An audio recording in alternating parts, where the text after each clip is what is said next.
ዮም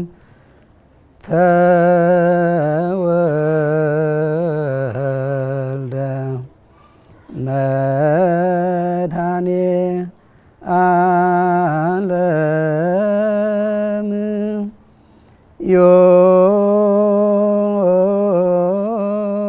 ዮም ተወልደ መድኃኔ ዓለም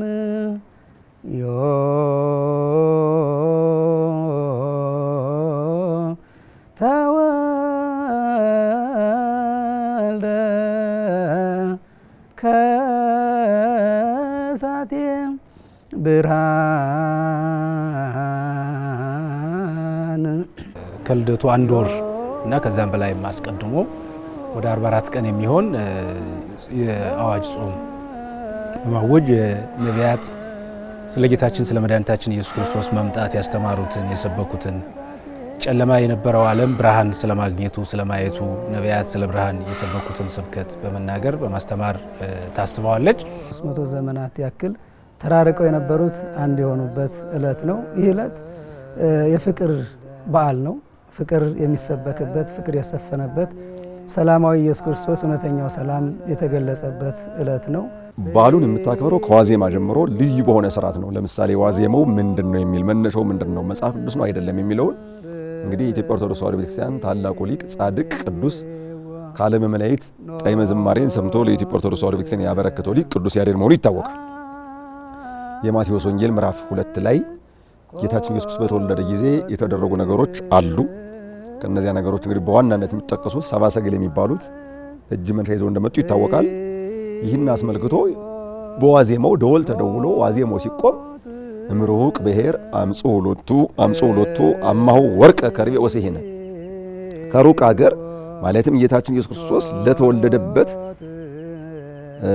ሀገር እነዚያ ሰዎች ወይም ሰብአ ሰገል የመጡበት ሩቅ ነው እና ከሩቅ አገር እጅ መንሻውን አመጡለት። እጅ መንሻው ምን አይነት ነው? ወርቅ፣ ዕጣን፣ ከርቤን አመጡለት። እነማን? ሰብአ ሰገል። የዋዜማው መጀመር ይሄ። ስለዚህ በዓሉን ስታከብር በዚህ ነው የምትጀምረው። ጌታችን መድኃኒታችን ኢየሱስ ክርስቶስ በባህሪ መለኮቱ ይኖር የነበረ በሰማያዊ ዙፋን ያለ የሚኖር ዘላለም በቅዱሳን መላእክት የሚመሰገን አምላክ ነው። ነገር ግን ወደዚህ ምድር የመጣበትን አመጣጡን ስንመለከተው ከዛ ፈጽሞ በተለየ መንገድ ነው የመጣው። ሐዋርያው ቅዱስ ጳውሎስ እርሱ በእግዚአብሔር መልክ ሲኖር ሳለ እግዚአብሔርነትን እንደመቀማት ሳይቆጥር የባሪያን መልክ ይዞ መጣ በማለት ሲመጣ አመጣጡ በትህትና የመጣ የባሪያን ወይም የፍጡር የሰውን መልክ ይዞ እንደመጣ ይነግረናል። እንዲሁም ደግሞ የመጣበት ሁኔታውና ቦታው በጎል ተኛ፣ በአጽርግ ተጠብለለ፣ በጨርቅ ተጠቀለለ፣ ውስተ ማኅፀነ ድንግል አደረ፣ በድንግል ማርያም ማኅፀን አደረ። እፎተስ የሰየ ሀሊበ ከመ ሕፃናት፣ እንደ ሕፃናት ወተትን እንዴት ተመገበ? ዓለምን ሁሉ በመሃል እጁ የያዘ ውቅያኖስ በፍኙ የማይሞላ አምላክ ከድንግል ማርያም ጡት ምን ጠባ? ወተት። አይ ይሄን ወራስ ስትሰሙ እንዴት ያሳሳል መሰል። በጎ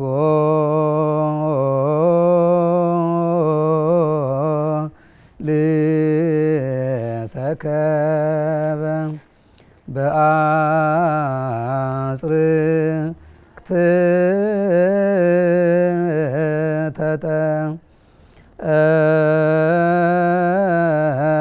ተጠብለለ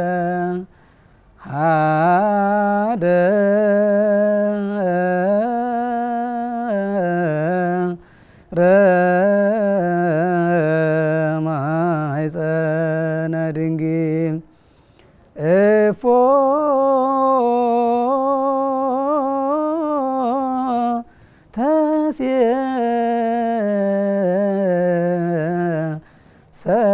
ተሴሰየ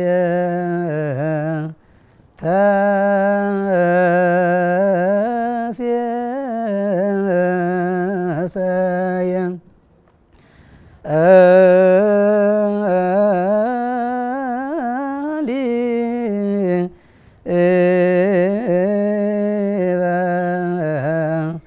ከመ ሕፃናት ተሴሰም አንፈራጹ ሰብአ ሰገል አንፈራጹ ሰብአ ሰገል አንፈራጹ ሰብአ ሰገል አንፈራጹ ሰብአ ሰገል። በበረት የተኛው ማን ነው? በግርግምስ ደግሞ የተቀመጠው ማን ነው? እንስሳት ትንፋሻቸውን የለገሱለት ቅጠል የለበሰው በጨርቅ የተጠቀለለው ማን ነው ብለን ስንጠይቅ ነው የጌታ ልደት በጣም የተለየ ክብር እንዳለውና መልእክቱም የተለየ እንደሆነ የምንረዳው። ይሄ በሰማያዊ ዙፋን ያለ እልፍ አእላፋት መላእክት በፊቱ የሚዘምሩለት የሚያመሰግኑት እግዚአብሔር፣ ለባህሪው ጥንት ወይም ዘመን የሌለው እግዚአብሔር፣ ማንም ሊያየው የማይችለው እርሱ እግዚአብሔር ነገር ግን ያን ክብሩን ትቶ በበረት ተኛ። ቅዱስ ያዕቆብ ዘስሩግ እንዳለው እሱ ወደ ምድር ሲመጣ አልጋ እንኳን አልፈለገም። ወይም ደግሞ በቤተ መንግስት ውስጥ ገብቶ ከነገስታት ዘንድ መወለድ እስራኤላውያን በወቅቱ ይጠብቁት እንደነበረው በነገስታት ቤት ይወለዳል፣ ወርቅ፣ ዕጣን፣ ግምጃ ይቀርብለታል፣ የቤተ መንግስት ምንጣፍ ይነጠፍለታል ብለው ያስቡ ነበር። እርሱ ግን ከዚያ ውጪ በሆነ መንገድ በበረት ተኛ፣ በጨርቅ ተጠቀለለ፣ እንስሳት ከበቡት፣ እንስሳት ትንፋሽ ሰጡት፣ ቅጠል ለበሰ። የዓለም መድኃኒት ዛሬ ተወለደ። ይሄ ደግሞ በጣም ከፍ ያደርገዋል ማለት ነው። ርእይዎ ኖሎት አይኮትዎ መላእክት ለዘተወልደ እማርያም ቅድስት ድንግል ንዕድ ክብርት ከምትሆን ከመቤታችን የተወለደውን ያን እረኞች አዩት፣ መላእክትም አመሰገኑት። ቅዱስ ኢሬኔዎስ ከአንደኛው እስከ ሁለተኛው መቶ ክፍለ ዘመን አካባቢ የነበረ ሐዋርያውያን አበው ከሚባሉት በሐዋርያት ዘመን የነበረ ነው። ባጭሩ አንዱ ነው።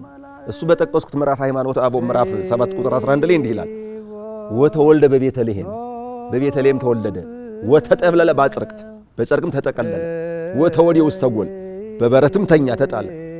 ነጸርዎ ኖሎት ርእይዎ ኖሎት የሚለው ነጸረም አየነው፣ ርእይም አየነው። እረኞች አዩት፣ አይኮትዎ መላእክትም አመሰገኑት። ወሰገዱ ሎቱ ሰብአ ሰገል ሰገዱለት ይላል። ቅዱስ ያሬድ ያን ነው እንዳለ ለልደት ድጓ አምጥቶ የሰራው። ቀድሞ በባህሪ መለኮቱ ሲኖር ሳለ ማንም ሊያየው የማይችለው ቀድሞ ነቢየ እግዚአብሔር ሙሴ ፊትህን መልክህን አሳየኝ ብሎ ሲመኘው የነበረ እግዚአብሔር፣ መላእክትም ደግሞ ዕለት ዕለት ሊያዩት ሊመኙት የሚፈልጉት እግዚአብሔር። ቅዱስ ጳውሎስ ለጢሞቴዎስ በጻፈው መልእክቱ ምዕራፍ 3 ከቁጥር 14 ላይ መላእክት እንኳን ሊያዩት የሚመኙት በማለት እግዚአብሔር ወልድን የኢየሱስ ክርስቶስን መምጣት መላእክት እንኳን ሊያዩት ይመኙት ነበር። ቅዱስ ጳውሎስ እርሱ ማንም ሊቀርበው በማይችል ብርሃን ውስጥ ይኖራል ብሎ በሰማያዊ ዙፋን የሚኖር በሰማያውያን መላእክት የሚመሰገን ክርስቶስ ባህሪውን ዝቅ አድርጎ እግዚአብሔርነትን እንደመቀማት ሳይቆጥር ክብሩን ዝቅ አድርጎ ወደ ምድር መጥቶ እረኞች ተመለከቱት፣ እረኞች አዩት። እንግዲህ ጌታችን ከመጣባቸው ወደ ምድር ሰው ከሆነባቸውና በመምጣቱም ደግሞ ካገኘናቸው ነገሮች መካከል አንዱ ተለያይተውና ተራርቀው የነበሩ ሰውና መላእክት አንድ የሆኑበት ዕለት የሚታሰብበት ነው። በዚህ ዕለት እረኞች አዩት፣ መላእክት ደግሞ አመሰገኑት። ቅዱሳን መላእክት ወደ ሰማይ በሰማያዊ ክብሩ ሲመለከቱት በሰማይ መንበሩ አለ። ወደ ምድርም ደግሞ ወርደው ሲመለከቱት በቤተልሔም በእናቱ እቅፍ አለ።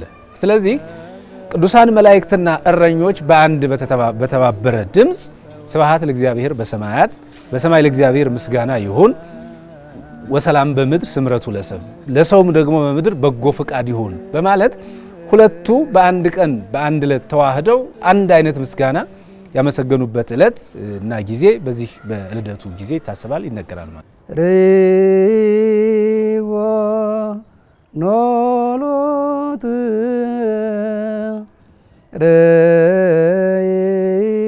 ርእይዎ ኖሎት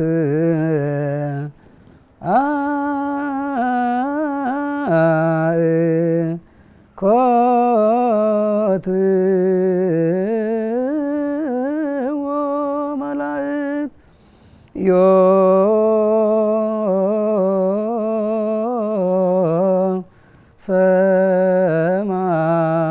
ሰማያዊ በጎል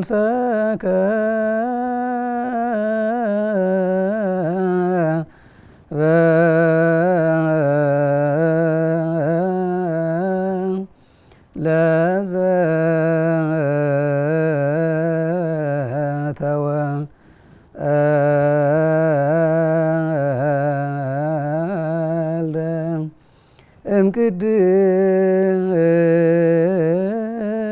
እምቅድስት ድንግል አንፈራጹ ሰብአ ሰገል አንፈራጹ ሰብአ ሰገል አንፈራጹ ሰብአ ሰገል አንፈራጹ ሰብአ ሰገል ወርቅ ዕጣን ከርቤ ይዘውለት የመጡ አንዱ ከነገደ ሴም፣ አንዱ ከነገደ ያፌት፣ አንዱ ከነገደ ካም ሲሆኑ እነዛ መቼም በጊዜው ክርስቶስ በቤተልሔም ተወልዶ ሲያዩት ደስታቸው የተለየ ነውና አንፈራጹ ሰብአ ሰገል አማሆሙ አምጹ መድምመ ግሩም የሆነ እጅ መንሻቸውን ይዘው መጡ። ረኪቦሙ ሕፃነ ዘተወልደ ለነ ለኛ የተወለደውን ሕፃኑን አግኝተው የት ላይ በቤተልሔም ተወልዶ አግኝተው። የጌታ መምጣት ለአይሁድ ብቻ ወይም ደግሞ ለአሕዛብ ብቻ የሆነ አይደለም። ይህንንም የምናይበትና የምንረዳበት አንደኛው መንገድ ምንድነው? የሰብአ ሰገል ከሩቅ ምስራቅ መምጣት ነው። ሰብአ ሰገል በኮከብ ተመርተው የጌታችን የመድኃኒታችን የኢየሱስ ክርስቶስን የልደቱ በረከት ተሳታፊዎች ለመሆን ወደ ቤተልሔም ወደ ኢየሩሳሌም መጥተዋል። እንግዲህ ከዚህ የምንረዳው ነገር አለ። የጌታ ልደት ለማን ነው? ጌታ ሰው የሆነው የመጣው ወይም ደግሞ የልደቱ በረከት የሚያሳትፈው ማንን ነው ብሎ ሰው ቢጠይቅ ከአሕዛብ ወገን ሰብአ ሰገልን አሳትፏል ጌታ። እንዲሁም ደግሞ በቤተልሔምና በመላዋ የነበሩ እረኞችን ቅዱሳን መላእክት ተገልጠው ዛሬ ለዓለም ሁሉ መድኃኒት የሚሆን ጌታ ክርስቶስ ተወልዶላችኋል በማለት ልደቱ ለአይሁድም ለአሕዛብም መሆኑን ነግረውናል ወይም አሳይተውናል ማለት ነው። ስለዚህ ሰብአ ሰገል ከሩቅ ምስራቅ ተነድተው መጥተው በኮከብ አይተው የተወለደው አይቴሃሎ ንጉሥ አይሁድ ዘተወልደ የተወለደው የአይሁድ ንጉሥ ወዴት ነው በማለት ወደ እርሱ መጥተው ዕጣን፣ ወርቅ፣ ከርቤ አምጥተው ለተወለደው ለሕፃኑ ስግደትን ሰግደውለታል። ለዚህም ደግሞ የተወለደው አምላክ ፍጹም አምላክ መሆኑን በሚገባ መንገድ አሳይተውናል፣ አስረድተውናል ማለት ነው። አንፈራጹ ሰብአ ሰገል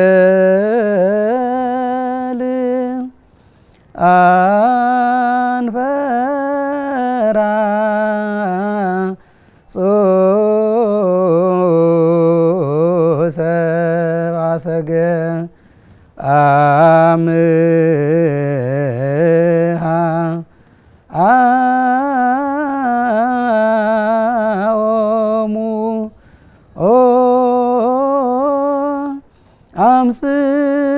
አምጽኡ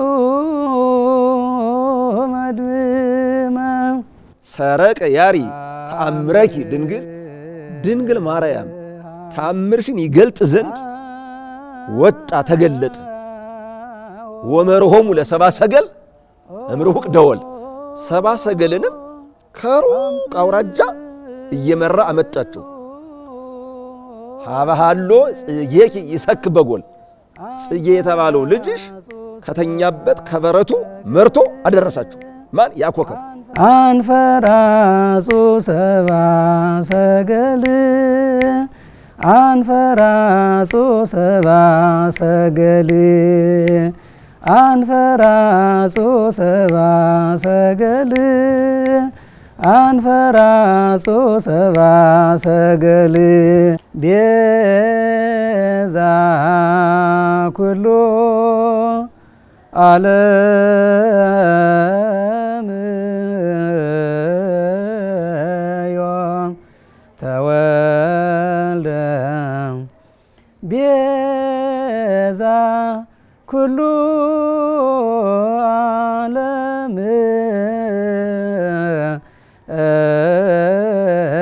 ዮም ተወልደ። በኢትዮጵያ ሁኔታ ባለ ልደት በሁሉ አካባቢ ቢከበርም እንደው ያለ ላሊበላ ግን እውነት ለመናገር ትንሽ ለምንድን ነው ካልከኝ ደግሞ የቅዱስ ላሊበላ ባለ ልደቱ ታኅሳስ 29 ሊቃውንቱ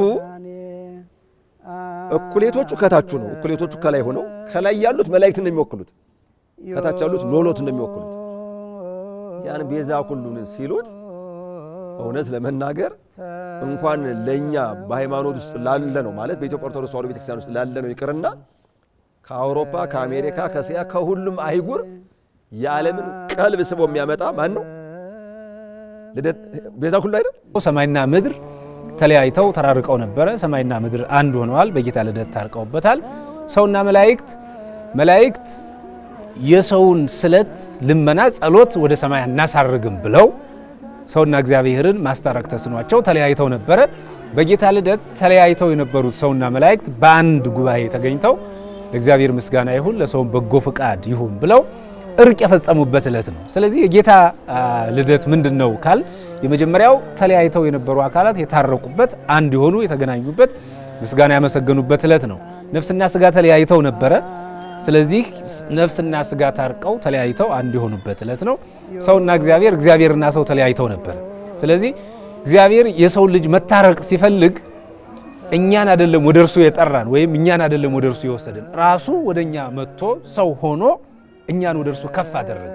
ስለዚህ እግዚአብሔር ከኛ ጋር የሆነበት እኛ ደግሞ ከእግዚአብሔር ጋር ሰው አምላክ ሰው የሆነበት ጊዜ ነው። ፍጹም እርቅ የተፈጸመበት ጊዜና ዕለት ነው። ከጥላቻ ይልቅ ፍቅርን ለመዝራት አንደበታችን መነሳሳት አለበት።